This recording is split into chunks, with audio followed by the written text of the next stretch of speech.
Mike, we have a great audience today and some great guests and a great topic. Yes, we do. What are we talking about today? Yes, we are talking about turning your undergraduate students, or I suppose future alumni, into graduate students at your institution. Why is that important? Well, the longer term we have a relationship with our students, our alumni, et cetera, frankly, it maximizes the connection, the affinity they have for their institution, and also the revenue doesn't hurt as well. I can listen to you talk about that all day. I love talking revenue. I know, Yes. but we also have two really cool guests that have agreed to come on with us, both Canisius Golden Griffins like They yourself. are. Yes. Let's meet our guests. We have two wonderful guests for you today. Mike Seaman, who is a Mongoose client success lead, formerly from Canisius College, and Lauren Kicak, who is the associate director of graduate admissions at Canisius. Lauren, I'll start with you. Thank you so much for being here today. Yeah, thanks for having me. So hi, everyone. I'm Lauren. I've been at Canisius. It will be coming up on 8 years in November. And before that, I worked 6 years at a SUNY school. So I've had experience right now at both the public and private levels for grad admissions. Awesome. Awesome. And Mike Seaman, say hello to the audience and tell them a little bit about yourself, please. Yeah, thanks, Greg and Mike. I'm Mike Seaman, and I've spent 5 years before my time at Mongoose actually working in graduate admissions. Learned a lot from Lauren when we worked closely together at Canisius. And then I also have some experience working in Division I college athletics. So excited to talk a little bit about grad admissions today and how we can kind of move students through and keep them at the institution. Awesome. So obviously there's a process in place that our guests are here to talk about. Yes. So we just have them dive right in and just, I think we should. we don't like to bury the lead here on FYI. No, we do not. If you came here today to find out about this topic, we want you to be welcomed and get that information right away. So Mike, Yeah. where do we start? Who do we start with? I would think for most institutions, if you have graduate programs, naturally your undergraduate population is probably going to be one of, if not your largest feeder, correct? And as a secondary point, what factors make that more or less likely? Yeah, so I think it depends on the trends, obviously, what the market is showing, but probably many schools see their incoming grad cohort made up of those undergrad students coming right out. So one thing first to keep in mind, check your data, see if your incoming graduate group is coming right from your undergraduate population. One thing that we saw, especially this fall, and I'm wondering if many of you also saw the same thing, if the job market is hot, there might be a delay then in undergrads coming into grad school. So this particular population might be holding off on grad school for various reasons. A job might be the main one, especially in this current economy. Some things that we saw this past fall semester, students need to pay their bills as well. So there could be all different factors, especially right now, affecting why your undergraduate population might not be feeding directly into the grad. There's just got a lot going on and there's a lot happening in the world at the same time. Mike, I'd love your response to that as too. I had a follow-up about it, but I want to hear from Mike. Yeah, I think a big thing too is don't take those undergraduates for granted. How many of them actually know that you have graduate programs? How much information is being sent to them or dispersed to them when they are at your institution? And like Lauren said, even if now isn't the right time for them, if you're able to get them that information at some point, keep you fresh on their mind, there's a very, very high possibility you're going to be the first people they come back to when they are in fact ready to do that grad school journey.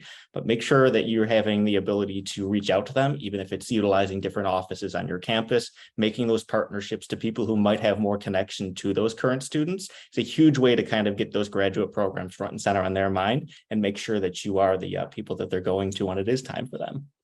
Mike makes a great point about making a connection because the factors that Lauren had mentioned, they're going to change so often that that decision isn't like that.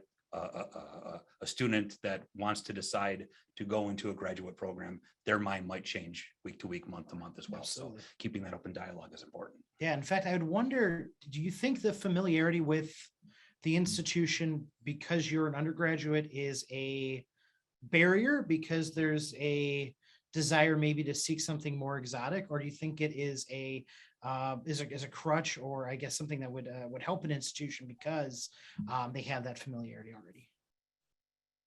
I think it can go either way. So for us specifically, we are a small school. So that has allowed us to kind of utilize undergraduate faculty and staff who are or who have been working with these students for 2 to 4 years now. Another thing to keep in mind, this is the COVID group. So they spent possibly 2 years fully remote at the school that they originally chose. If there's a graduate option, maybe they can extend that, come into the graduate program, stay at that same institution, expand on the program that they did at the undergrad level, or break out into something new, but you already have them. So it's a great opportunity to just give them additional opportunities to stay in a level of comfortability. You know, they know the same people, and you could also utilize that. And if you have faculty who teach at both the undergrad and grad level, you kind of have built-in recruitment with those faculty members if they teach in both areas, because now they're going to make recommendations for their own students to stay on for grad school. Definitely. And I think a big piece to that too is having that relationship with other people who might know those students better than you do. In the grad world, we might think that we know a lot about those students that we currently have on campus, but in reality, how much do we actually talk to them before they actually apply for graduate programs? So understanding what their experience has been like this far, understanding what their needs and their wants are, can really help you craft some specific messaging to them to entice them to stay on and make sure that they want to remain with your institution. If they've had a great experience so far, it's definitely going to be easier to have that continuation conversation for them to stay at your school. But if not, there's still time for you to kind of change that too. If there's things that you can position in front of them, there's ways that you can make sure you're getting to them early to really have that ability to capture them for the future. Boy, I already got 2 tangents. Can I do Great, one? Okay, please. because you know, Canisius, the institution mentioned, is a smaller school. There might be people in the audience that are at larger institutions, so I want to make sure we serve them. By the way, specific questions to your institution, get them in the chat. Let's answer them together, so don't be shy. We want to make sure that you're represented in our conversation today. Speaking of that, so you might have a larger school where you have to reach out to more students and you only have so many resources. So you want to kind of make sure that you're putting the work in the right places so you're not kind of spinning your wheels.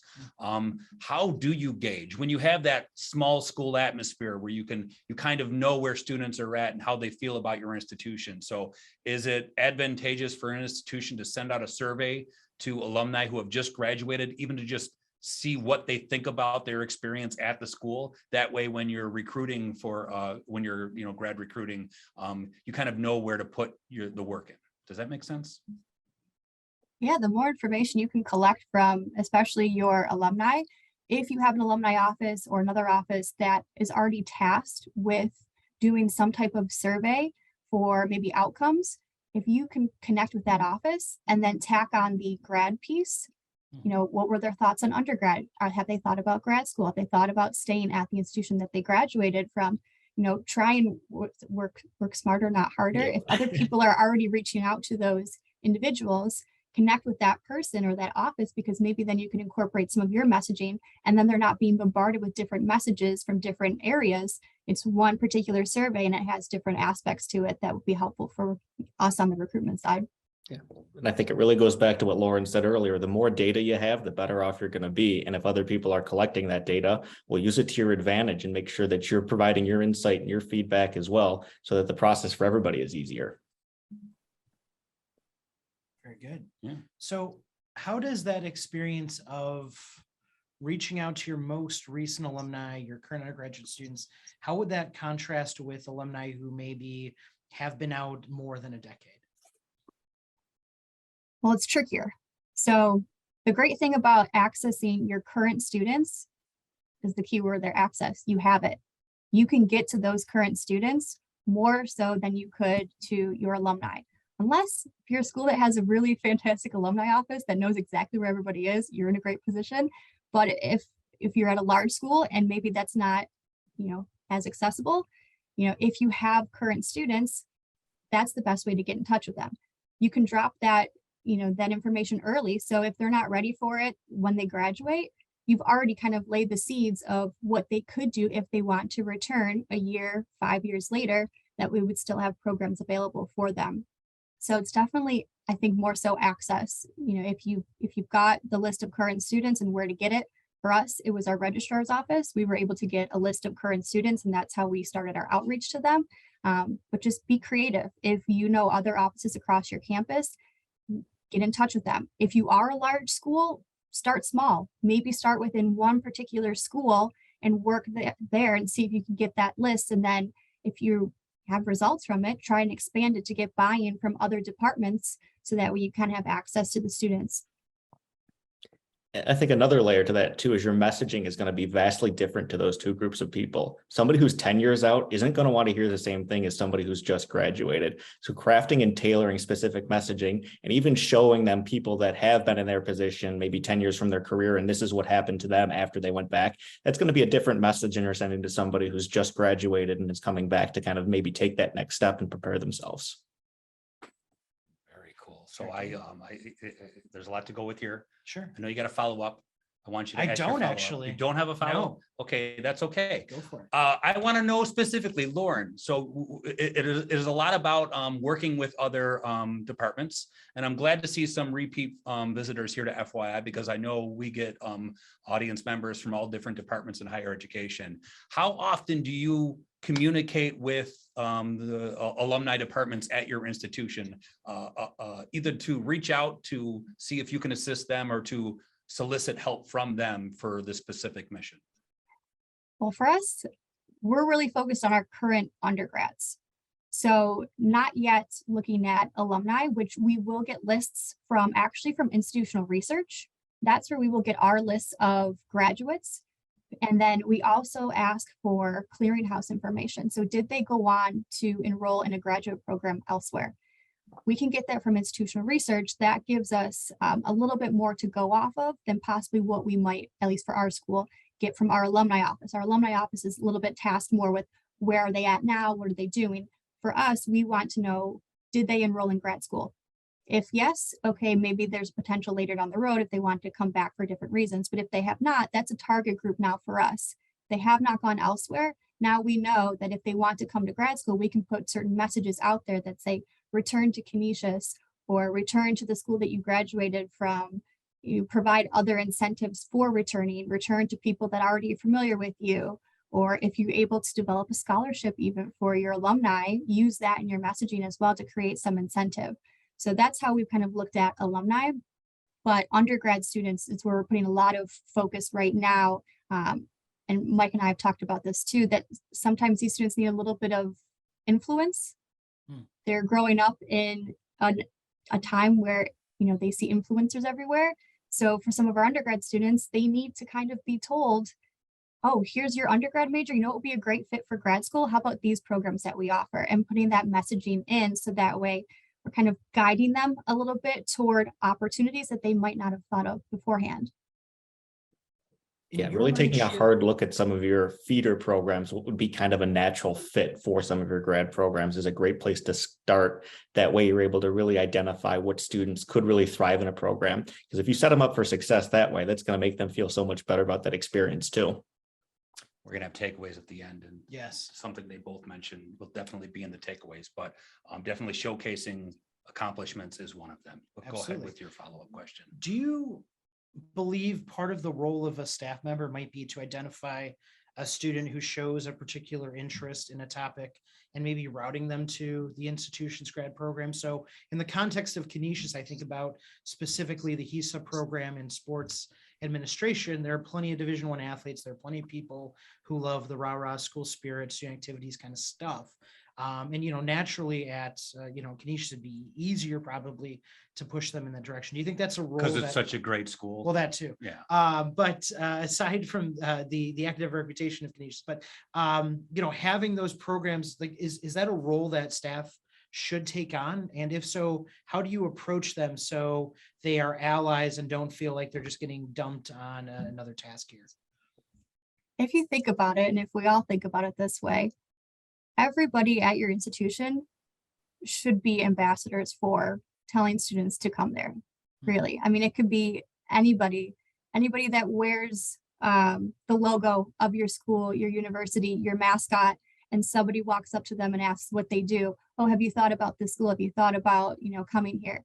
If we task it that way, I mean, all of us across this campus, across your campuses, should have a hand in, you know, making a recommendation for anybody to attend the institution. So it's kind of, it should be built in, but sometimes it's not. But if you have faculty and staff especially, maybe they've gone through your graduate programs, or the more information you give them, the more willing they are to help you. If you give them context for what we're trying to do, then they can kind of make those connections themselves. So if they are working with a student who has expressed some interest in working in higher education and you have a higher education master's program, obviously there's a built-in reference there. Have you thought about this program? I did it, or I can connect you to somebody else who's done it. We specifically did referrals across campus for our higher education master's program, asking for any faculty or staff member that's worked with students that if you see a student that has a strong interest in working in higher ed, complete this referral form, and then we get their information and they can do additional outreach that they have been personally recommended to apply for this program. Yeah, I think a big part of it is educating to some of your staff members. If you have, say, career services or academic advisors, do they really know anything about your grad programs? Do they know that you offer specific grad programs? If you provide them some information, even at the start of each semester, if you did a brief training, even sending out a video type training, that's a great way to identify for them students that they think might be good fits and they can connect with you directly. A lot of the times those students build the relationships with those on service or on campus personnel. They don't necessarily think to go to a grad admissions team or a grad admissions office to ask the questions. They're often asking the questions of the people they're most familiar with and trust. So if you can build those relationships with them and provide them with some resources, that's a great way for you to get in contact with them too, and kind of have that natural progression of them funneling those students right your way. Everyone's an ambassador, but is everyone a good ambassador? Right. So like that would make or work to make people a better ambassador. So yeah, Lauren, you had mentioned ambassadorship, and part of me wonders what role should current graduate students have in promoting their program or being ambassadors for their program with current undergraduate students? Because I would think there's some potential, weirdness there if you don't have the right guardrails up. Well, your current grad students tell the story, how they got there. They provide representation for prospective students that they can do what they've done. They can follow that same path. They can go through and work their way towards the individual outcomes that they want. For us, if we are looking at undergrad students that went on to grad school, then that's just another built-in kind of true referral or true testimonial. We know sometimes students are a little bit weary of testimonials now, but if they see those stories and they see that somebody was them and then moved on to the graduate program, it makes it a little bit more genuine, possibly, because they know that that person followed potentially the same path that they want to take. Definitely. Like It even giving you seems less salesy to them, that it's not something you're trying to push on them. It's something that they've kind of organically thought of, and they can follow that same path. Like Lauren said, it's all about them seeing themselves in that position. And it's a lot easier for them to do when they can see somebody who's kind of taken that same journey as them versus somebody just telling them, well, this is what you could do. It's conversational marketing, Mike. Yeah, I love that. Yes. Boy, this is a good point. I saw a great question pop up in the chat, and I want to make sure that people realize they should be asking questions to get the advice from our two great guests, and B, to make sure that people that have already asked questions have them covered. Right. So Lexi Croysdale, producer extraordinaire, is going to ask the question for our audience. Lexi? Yes, thank you, Greg. I actually had a question or a comment come into me personally through direct message, and it's for a fellow attendee who's also part of a small school. And they're really curious about what other institutions do, because their faculty tend to feel students should go elsewhere for grad degrees because of the fact that they're a small school. Wow. So any advice we can share there, how to combat this feeling? Talking about ambassadors. Yeah. Right. Yeah. Lauren, we'll start with you on that. Well, that's a tough one. Yeah. Again, I guess it would depend on your school. It would depend on your offerings. For example, you might have an undergrad, say you have pre-med, and those students are most likely, if you don't have top-notch science programs or medical programs, they might not stay at your school. So it's a little bit tough there, because if you don't have the offerings for them, and then you have faculty that are pushing them to go elsewhere, it's a little bit more difficult to then put your options out there. maybe you then utilize current students or graduate alumni a little bit more and show their outcomes, because what we're finding, at least, outcomes are what students are looking for. So if you can show this one student who maybe had a similar background that stayed at the school, they chose this route, and these are the jobs that they came up with afterwards. Maybe that will give you a little bit more backing on the student side. Faculty side, though, that's a little bit tricky because faculty will do what faculty do. We can provide as much information, and maybe you have to provide a little bit more information. Maybe you have to get a little bit more creative. Maybe you go after your career services offices who work with students too, and try that angle. If they have faculty in one year saying go elsewhere, maybe career services grad, maybe advisors are in this ear saying, well, have you thought about this? At least look at all of your options, make sure everything's on the table. Great answer. Mike, Seaman, can you do better than that?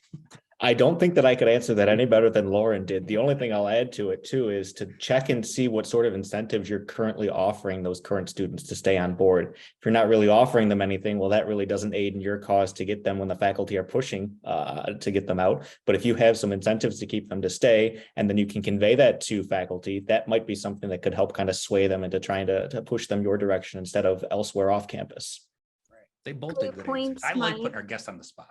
Yeah, and that actually segues into the next question that we had from Karen, was asking, do colleges offer any incentives to alums to return, like scholarships or tuition reductions? Mary added in the chat that her school provides an alumni advantage discount based on the number of credit hours the student earned while at the institution. Right. Jennifer chimed in that she has a program like that as well. And then Josie said that their institution offers an automatic 50% at a minimum tuition scholarship to alums and current students if they admit a grad program at that institution. Very cool. Yeah, that's awesome. I think the more you can do to incentivize them, because they're extremely hyper cost sensitive these days. That's something that weighs top on mind. I remember when I was working with Lauren in grad admissions, one of the first questions that was always asked, well, how much in addition is this going to cost me?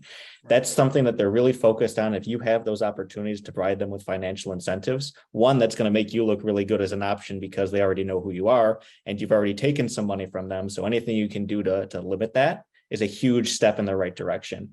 There also is challenges for sure if you're not offering scholarships, but there are other ways to work around that too if you do have good programs and ways for them to succeed that way. But anytime you can offer those financial those financial incentives, it's a huge way for you to kind of make those inroads with the students. Awesome. Not only the tuition incentives, but the return on investment in terms of like job placement and internships and assistantships and such.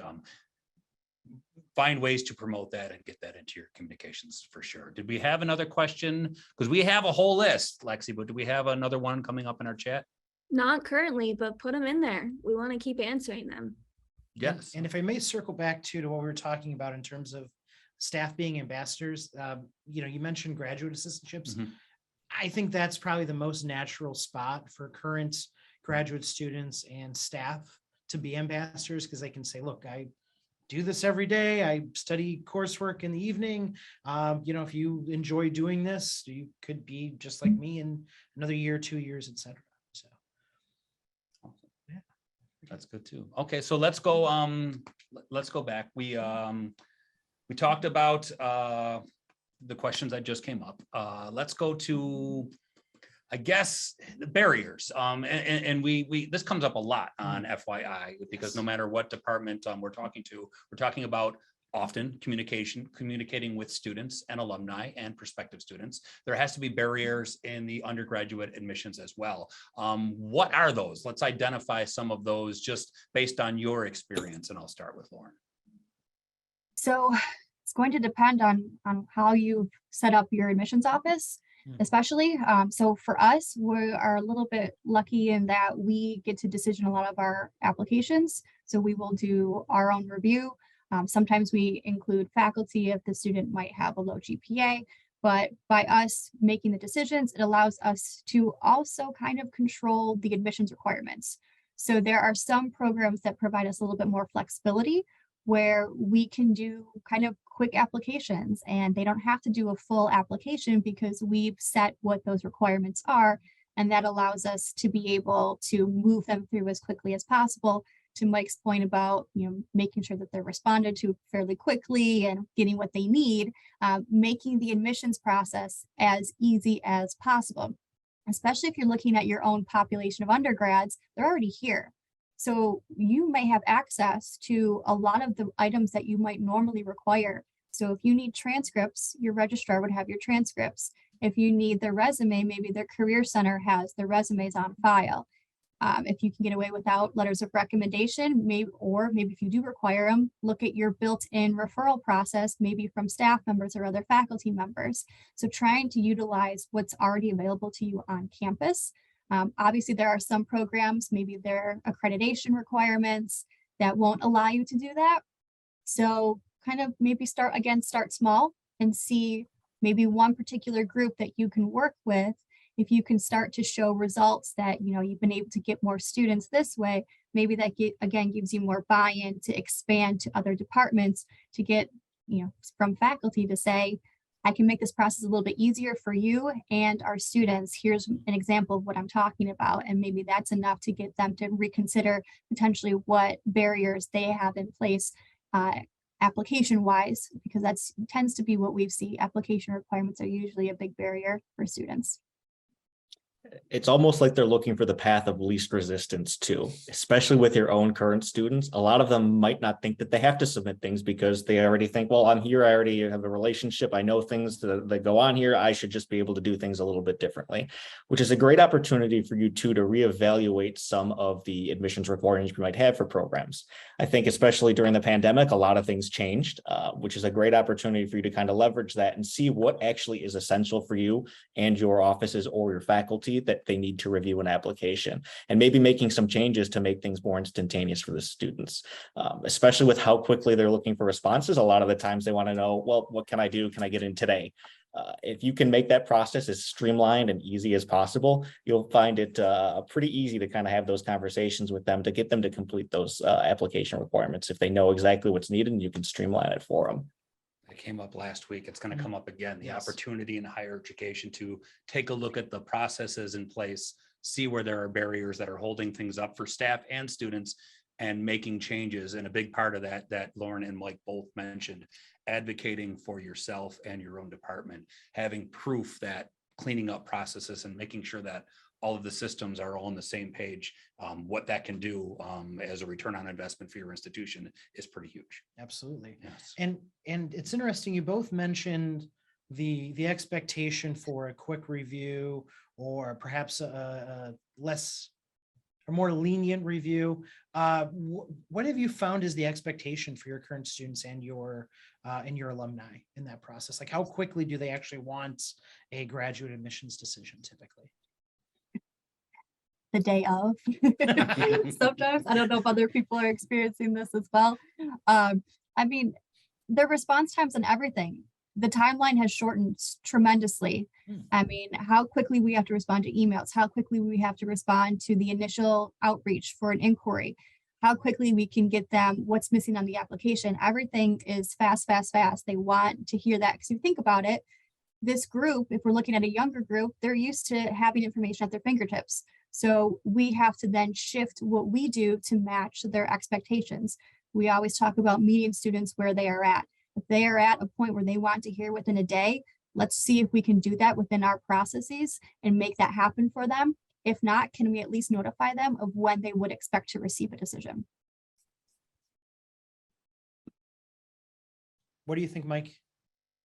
I couldn't agree more. The faster you can respond to them, the better off things are going to be for everybody. And that again goes to those processes, reevaluating those and taking a look to see how you can streamline things moving forward.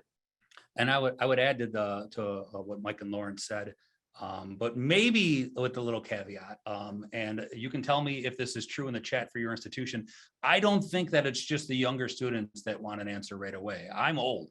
I want to know when I'm communicating with a business or an institution or anyone, or even a colleague, like I want to know right away. I have adapted to technology and how fast things happen. So if you are communicating with alumni from 10 years ago, make sure you're always prompt with your responses, as prompt as you can be, realizing that your workload is probably like out of control, just like everyone else's in our audience today. So it doesn't necessarily always have to be the kids that get answers right away. I think every age group wants quick answers. And Lauren, I'm sorry if I missed this. Do you have a guideline in the office in terms of how quick you want to have a decision? Well, not necessarily a guideline. It also depends on time of year.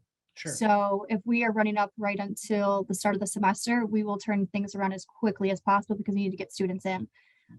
If we have a little bit more time to work with and we know that they're not going to be able to register right away, maybe they don't need the decision that day or the next day, we can hold for maybe 2 to 3, but ideally we want to get them a decision as quickly as possible. For some programs, they do take a little bit longer because there are some that require faculty review and a committee review, but we have to outline that ahead of time just to give expectations of when they would hear a decision.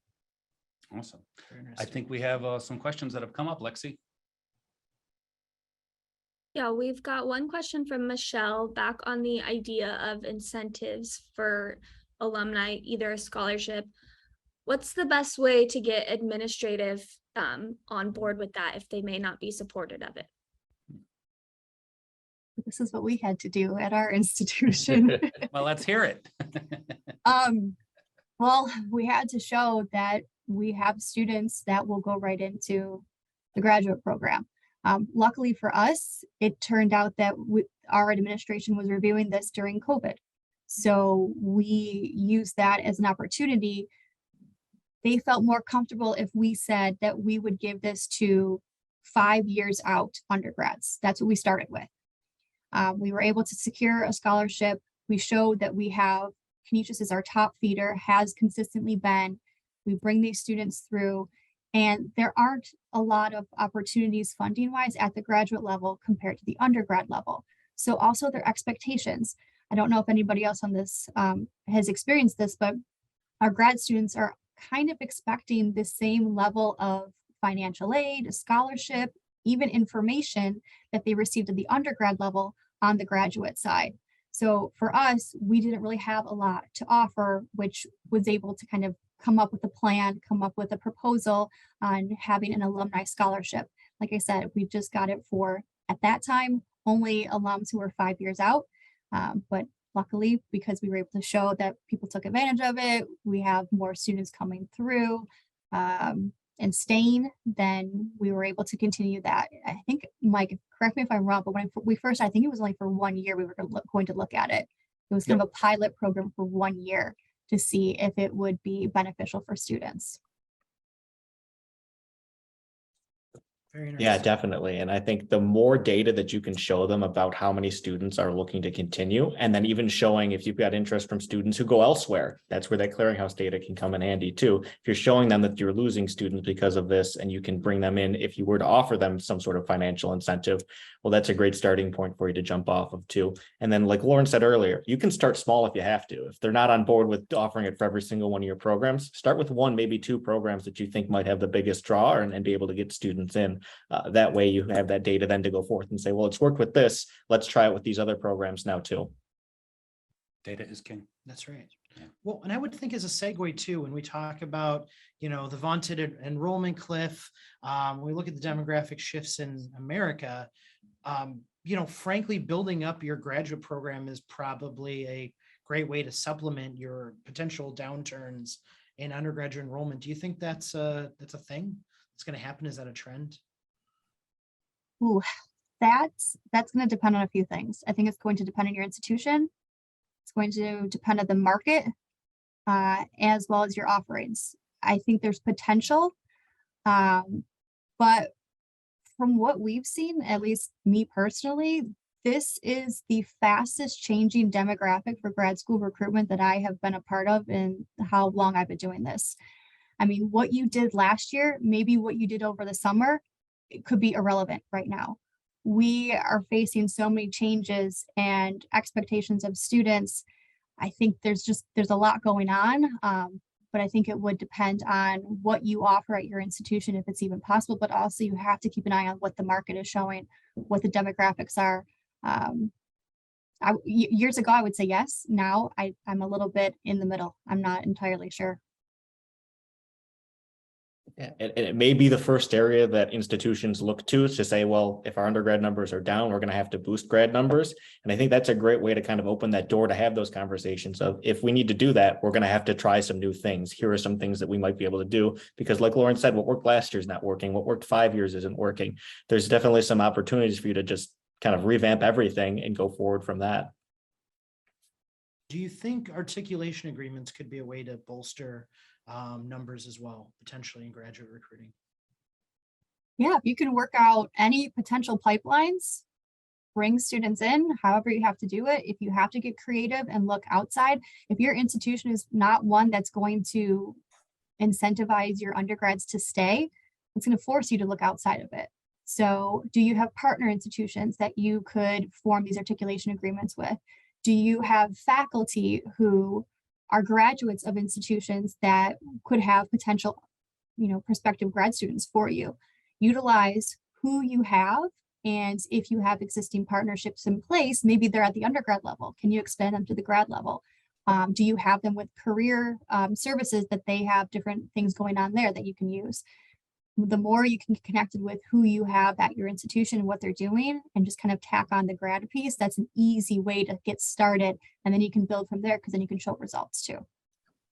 In addition to that too, I think you also have the opportunity, if you have undergraduate programs that are those natural feeders into your grad programs, do they have the opportunity to take some grad classes at the undergraduate level? And if so, that's a great way to kind of get them hooked and also kind of accelerate their time throughout your graduate program, because as we all know, they're looking to get completed as quick as possible. If you can offer them those courses at the undergraduate level that they're then able to use towards their grad program, well, that's a great way to kind of incentivize them too, that they're going to stay on board because they're committed to it. It's a great way to stop faculty from sending students to other schools as well. If Sure. it's all tied in, it's a little harder for those rogue faculty to do something like that. That's a good point. Q&A, Mike, or do you got another one? Why don't we go to Q&A? Q&A, because a good question did pop up in the Q&A. We want our audience represented. Lexi, what do we have? Yeah, I'm excited for this question from Devin. They're wanting to know, like, from besides from your ambassadors of faculty and staff or influencers, how do you get the word out to undergraduate students about the graduate programs? Is this through texting campaigns, via email, mailers to parents, social media, campus events? How do you get that word out? Please say texting campaigns. Please say texting campaigns. And chats. And chat. And yes, chat, and chat, yeah. yeah. So for us specifically, the first thing that we do is we get the list of we did get the list of students, seniors who had applied for graduation, until we realized that not all of them had applied yet. So we had to switch that and do list of currently registered seniors. From there, we developed an email piece that went out that talked about, graduating, not sure what's next. And then we had to kind of give them a little bit of incentives for, like, why a master's degree? What are the benefits of a master's degree? But then again, we're a smaller school. Like I said, I keep mentioning that, but just to give you that mindset, Mike and I went through this list to vet it. So first we looked through and figured out which majors they were coming from, because when I talked about that level of influence, we then decided on a few graduate program options based on their undergrad major. And we would say, based on your undergrad major, you might be like a good candidate for this program. Have you thought about this program and linked to it? So that way, one, we can measure clicks. Are they clicking on those programs for follow-up pieces? And just try to gauge their interest. So it starts originally with an email piece that goes out. That's what we've done in the past. We have now posters up all over campus that say, continue on at Canisius, to make sure that students are aware that we have graduate programs for them. But we also connected to our career services office. So we have done presentations to undergrad students to talk about grad school in general. And then we get a little bit more specific, kind of the soft sell of our programs, but we do one on grad in general. One thing that I've talked about in the past, we kind of take for granted that students know how to look for programs, how to apply, how to even navigate a website. That's what we do every day. We know these things, but students aren't looking at the website in the same way that we are. They're not finding things in the same way that we think that they should. They're searching in an entirely different way because we know we do it day in, day out. So we started there. We have ads that go up as well. Mike, you want to touch on anything else that we've done in the past? Yeah, I think targeting parents is another key piece to this too, because like Lauren said earlier, they're looking to be influenced, and one of their biggest influencers is probably going to be their parents. Having that ability to reach out to them, whether it's by email, whether it's by text message, whichever medium you have, is going to be a great way to kind of add in those additional layers. It's really about building different pieces and different layers onto it, and not just a one kind of faceted approach. The more ways you can get in front of them, the longer that you can get in front of them, it really builds that recognition and that ability for them to kind of know where they have to go from there. Interesting. I wouldn't have factored in parents into a grad student conversation, but I guess that's still a factor, and obviously, so that's a great point by Mike. But if you're talking about communicating with grad students or potential grad students, grad students, you want to get into their mind. What are they thinking? What are they up against? What factors tend to be the most important for prospective grad students when they're considering your institution's graduate programs? And as simple as it sounds, reach out to your current grad students, those grad assistants that Mike alluded to earlier. They were prospective grad students probably the year before or that year. What were they thinking? What were some of the questions that they were asking? They're a great resource to kind of tap into to make sure that you really understand what those prospective students are looking for, and then how you can better craft and tailor your messages to them. I know also asking students their preferred method of communication. Not everybody's going to read emails. Not everybody's going to want to answer text messages. If they want a phone call, really understanding their preferred method of communication is going to allow you to even hyper target to that group to make sure that they're getting what's relevant to them. Yeah, and if you can do any classroom visits, we've had some faculty members do that themselves, or oftentimes we can go into classrooms. Fortunately, Mike and myself, we're adjuncts as well, so we have a nice little inside view on what they're thinking. I always plug in grad messaging for my class, but it also helps me to understand how they're searching, which is, like I said, completely different than what I expected. They don't know how to navigate the website. They do not know how to find graduate programs. And I think we've taken that for granted, just assuming that they know how to get the information that they need. It's spying, but it's good spying. It's spying for everyone's benefit, so it's okay. Spying because we care. Yes, Yeah. that is. Still time to get your questions in for our guests, Mike and Lauren. So please populate the chat with your questions. So there's still time to do that. That's all I really have to say. It's your turn to talk. You know, anecdotally, coming from my experience and talking to other people, This is going to be a long story. Probably.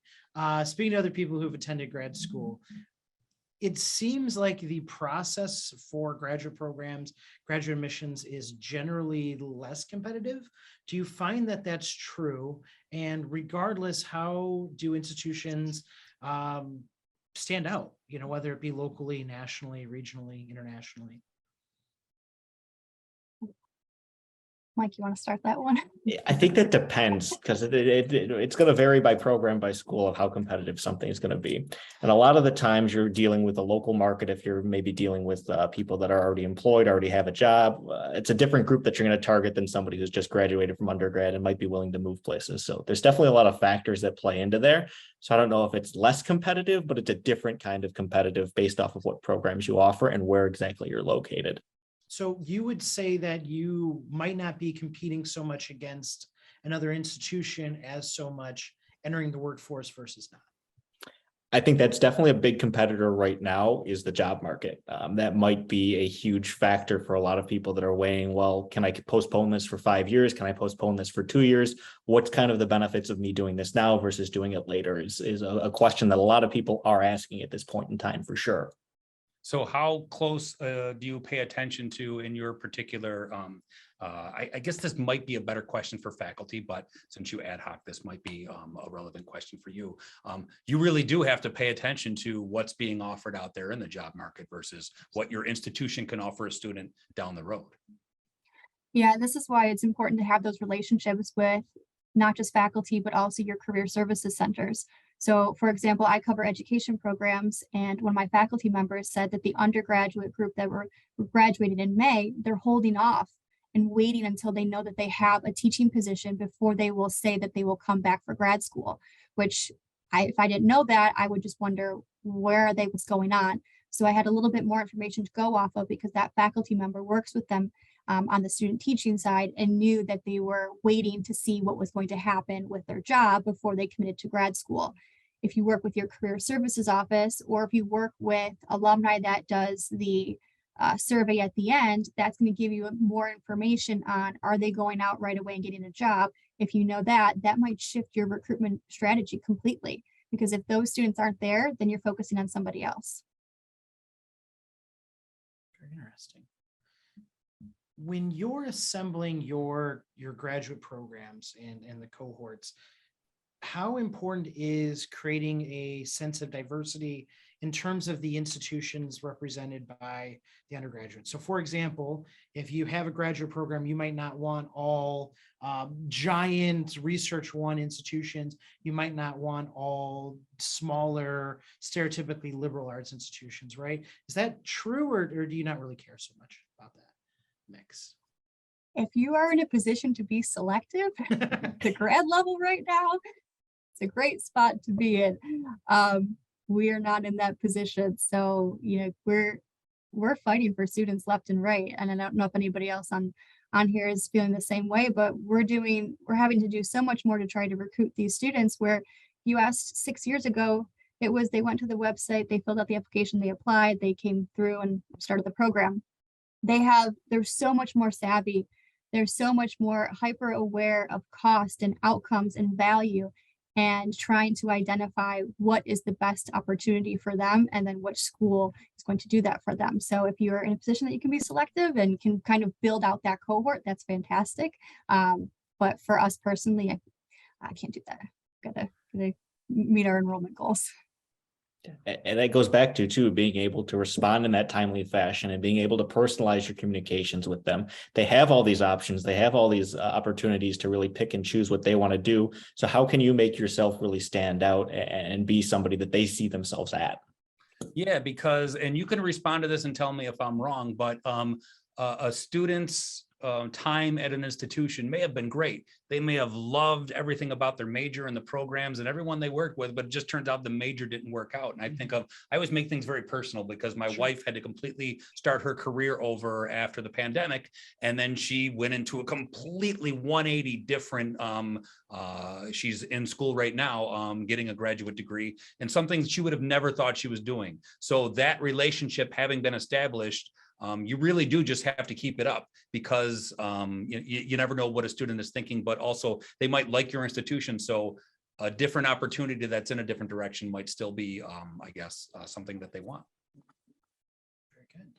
Yeah, for sure. And I think a big thing too is if your institution is launching new programs, how often are you communicating that to current students and to alumni? If it's something they don't know about and they don't think to associate you with it, that's a great way for you to kind of keep fresh in mind with them too, and keep that connection going.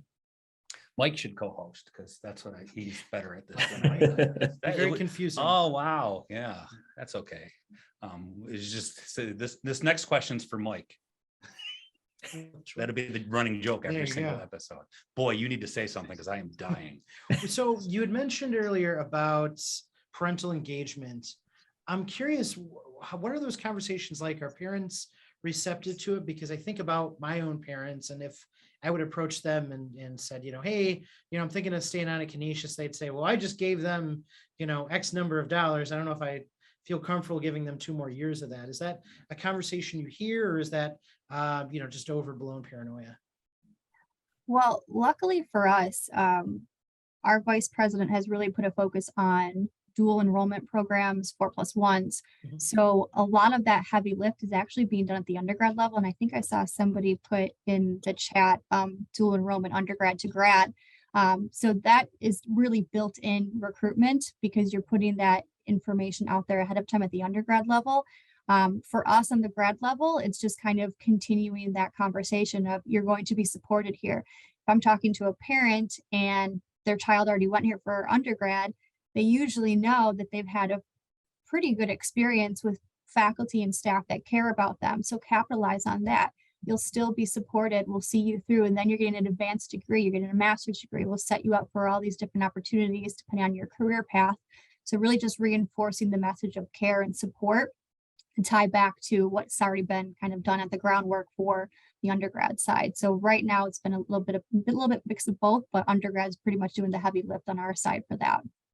And if you're fortunate enough to have an undergraduate admission staff that is able to do that, and those programs are built in at that undergraduate level, well, it's a lot easier sell for somebody to commit to 6 years when they're doing college searches at that point than it is maybe when the job market is looking great when they do graduate. So if you have the opportunity to do that, it's an awesome opportunity to really capitalize on. Comment and a question have come in under the wire, and we want to make sure that they're addressed and answered, Lexi. Yes, we had a comment come in from Karen. Again, more employment availability to education majors allows them to work first, then return for grad school. And it may be more profitable for them to wait those 2 years. Then we had a question from Jennifer. She wants to know, can you talk a little bit more about +1s? It seems our regional accreditor has severely limited these. Ooh, good question, Jennifer. Thank you.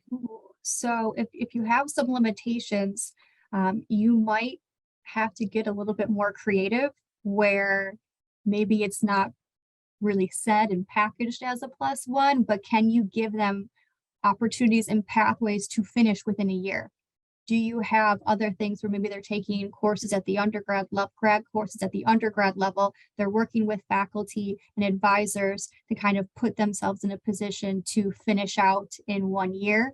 If that's possible, kind of, I don't want to say sneak around the system, but can you get a little bit more creative with maybe even some of the program directors at the grad side that are doing a little bit more advisement for undergrads on what potentially they could take to put them in position to be able to finish in a year, or what will be required for them to do it in 1 year? How many classes will they need to take each semester to get it done in 1 year? If that's not a possibility, talk to them about a 2-year program. If they're working, if they find themselves working, then maybe they only are taking classes part-time. I think it's a little bit tricky too, because right now we're seeing the job market and people are getting jobs right away. We kind of have to balance both of what does it mean to stay on full-time and continue in 1 year? What does it mean to start working and take classes part-time? So it might be a little bit more advisement even on the grad side of their opportunities and knowing everything that's available to them if you're able to do that. Smart. Don't quote me on that one. We cut that part out. So Lauren's a spy and a sneak. But no, this is good. This is gritty. Like, it's getting the work done. I like it. So we're not done yet. We are not. No, it's been the fastest hour of my life, but we've got It more. has, Yeah. yes. Well, first of all, if you do have any questions, again, it's probably the last chance to get those in. So please do if you have questions or comments. But Lauren, are there any key takeaways you'd want institutions to take away from today's Ooh. episode? Yeah, so key takeaways, try new things. If you can work on your connections with your faculty, collaboration, relationships have been really critical for what we've been doing in order to build out new strategies. Learn the program from their perspective, utilize other offices across campus who are already speaking with these students, combine messages where you can, keep people updated on what your initiatives are, because if the more information you give them, that could help in return for them to, provide you with prospective students, or even to kind of encourage current students to stay on. So that way they have people that they know have supported them, and now it's just helping the overall message. Yeah, very good. And I think what Lauren said too, that the relationships aren't going to happen overnight. It's something you're going to have to put that time and effort and the work into. But once you do build those relationships, you're going to start seeing really the fruits of that. I think another thing to really emphasize is the timeliness in your response to these students, being able to kind of meet them where they are. I know that's something Lauren mentioned frequently throughout today, but meeting them where they are and understanding what their expectations are is going to be huge for your success going forward. Awesome. Great great takeaways from our guests. Yes. We super appreciate that. This episode, I did not mention right off the top, but I should note, is brought to you by Mongoose, makers of Cadence, higher ed's premier engagement platform. Mike, that was great. It was. It was good. You We did. made every message count. We did. Yeah. I want to thank There you both go. Lauren and Mike for joining us today. Thank you so much for your insights and answering all of our questions. Thanks, Lexi, for producing and getting all of those straight, all the questions straight in our conversation. We're going to do this again, Mike. We are, but if folks want to stay in touch with Lauren Oh yeah. and Mike, the best way to do that is via email. So we'll put their contact information in there via LinkedIn or email.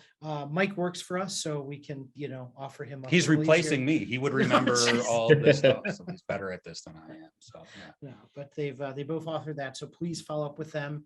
Obviously, you can email Greg or me as well. Why would Mike you want without to? an S. Yes. But yeah, we're very excited for the next episode. We will talk about Giving Tuesday. So for those who are in the advancement space, obviously Giving Tuesday is the Tuesday after Thanksgiving. It is a giant fundraising day. So we'll talk about how institutions can maximize their impacts on those days. We will have Lauren Yeager from Mongoose and Brian Gower, who is the resident giving geek at Ruffalo and Levitz. That's his title, not ours. We are not calling him a geek. Very excited for that episode in 2 weeks. But thank you so much for joining us. Thanks, Marcia and Lauren. Andy and Devin and Dewana and Diana. Yes, All saying thank you and for representing yourself in the chat and being with us here for this conversation. absolutely. Lauren, Mike, go Griffs. Thank you for joining. Oh, Thanks for having us. Yes, we look forward to seeing you in 2 weeks.